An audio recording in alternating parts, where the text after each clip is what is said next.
So this week the weather pattern is a lot different than a week ago. What we have is the subtropical jet blowing right over Texas, and the problem is it's staying put. It's not really moving a whole lot, and that's why we're seeing these repetitive rain events, and that's in essence why we have the flood watch and why we're expecting so much rain here through at least the middle part of the week. Right, and so what's that percentage for us, or what's the expectancy for a flood? Like, is it for sure we're going to see many floods, or is it possibly? Well, the flood risk is probably in an elevated or higher than normal category, just because on Monday a lot of areas saw between 2 to 3 inches of rain, and we're forecasting another 4 to 5 inches on top of that both Tuesday and Wednesday. So when you get that much rain in a smaller period, that's going to cause a big rise with our creeks, rivers, streams, and bayous. And also, of course, we have a lot of areas that are prone to flooding anyway, low-lying spots that are susceptible to taking on high water. So usually those are the areas that we're going to see flood first. It may not be widespread flooding, but there certainly will probably likely will be areas that do flood in parts of East Texas over the next couple of days. Right. And so I guess what are some tips or things that you can give people for this upcoming flooding for residents and people driving on the roads? Yeah, so the big thing with flooding is obviously people that have to get out on the roads and commute, whether it's to work, school, or wherever they're going. The biggest thing is allow extra time and slow it down, use your low beam headlights. These are things that sometimes people don't do, but they're not necessarily for your benefit, but for the benefit of other drivers out there on the road so that they can see you as well. And then the big thing that we always drive home is if you encounter a water-covered roadway, turn around, don't drown, find an alternate route.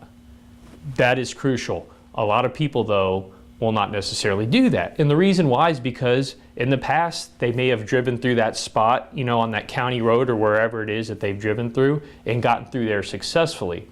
But you're taking a big risk when you do that because number one, no two situations are the same. You don't know the depth of the water, but also you don't know if that road exists underneath there. Sometimes our road washes out. And so if the road's washed out, it doesn't even matter how deep the water is, you won't know it until you propagate and try to go through it. And then that could create a big risk for you. Your vehicle's probably going to be lost. And so we always tell folks, hey, if you encounter a water-covered roadway, just find an alternate route. I know it's a minor inconvenience because it may take you a little bit longer to have to detour and get to your point of interest, but you have to ask yourself, is it worth the risk?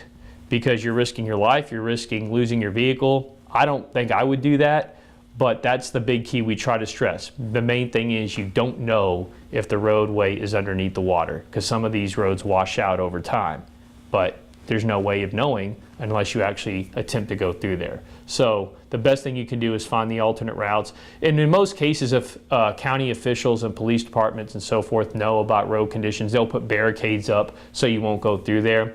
But sometimes situations arise where you may be one of the first people to encounter it before they can attend to it. So that's why we always tell folks to do the turnaround, don't drown method when they encounter those water-covered roads. Right, and so for those who may encounter it or who have encountered it before, what's the difference between a smaller SUV or a smaller vehicle versus an SUV or truck being stuck in that flood? Well, I mean, it really doesn't matter what vehicle you're driving. We just don't want people going through there. Now, a truck or a larger vehicle probably has a better chance of making it through, but even then we don't want them to try it either because, again, if the road is washed out underneath, that vehicle is going to go down, period. So, yeah, a bigger vehicle probably has a better chance of making it if the flood is not, or the water's not too terribly deep. But we still, regardless if you drive a small car or a big truck, we still want you to find those alternate routes if you encountered water-covered roads. Okay. And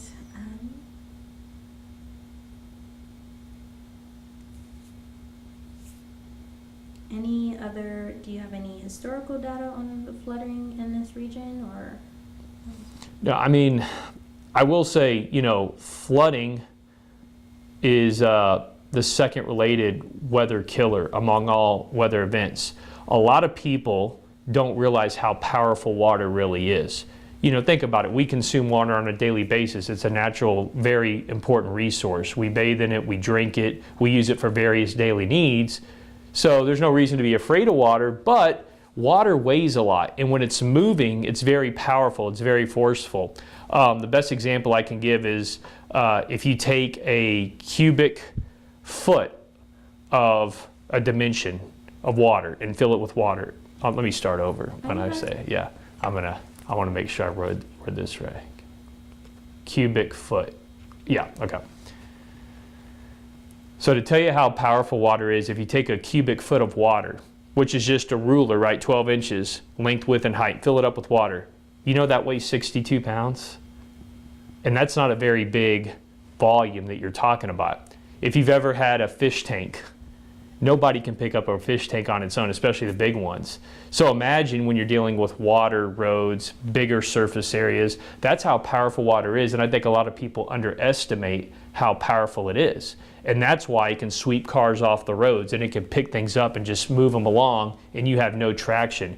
And in fact, just 6 inches of standing water can knock you off your feet just by walking outdoors if you're in it. So water is very powerful, and I think that's the one thing that people underestimate about the powerful nature of water. We all fear lightning, we fear hail, we fear tornadoes, but yet water is something that we just underestimate because, again, I think it's part of our daily lives, but yet when a flooding situation comes, it is very dangerous, which is why it probably ranks among the top of our weather disasters in the United States and in the world. Okay, and is there anything else you'd like to add regarding this upcoming weather conditions this week? Yeah, one more thing. So we are expecting a big rise with our rivers, creeks, bayous, and streams. So if you live in or near those bodies of water and have livestock in that floodplain, make sure that you're getting that livestock to higher ground as well, because that's one thing to consider when these creeks and bayous that have been low for so long are going to rise at a very rapid clip. And so we want to make sure that the livestock and anybody in the floodplain is moved to higher ground to avoid the rapid rise in those water conditions.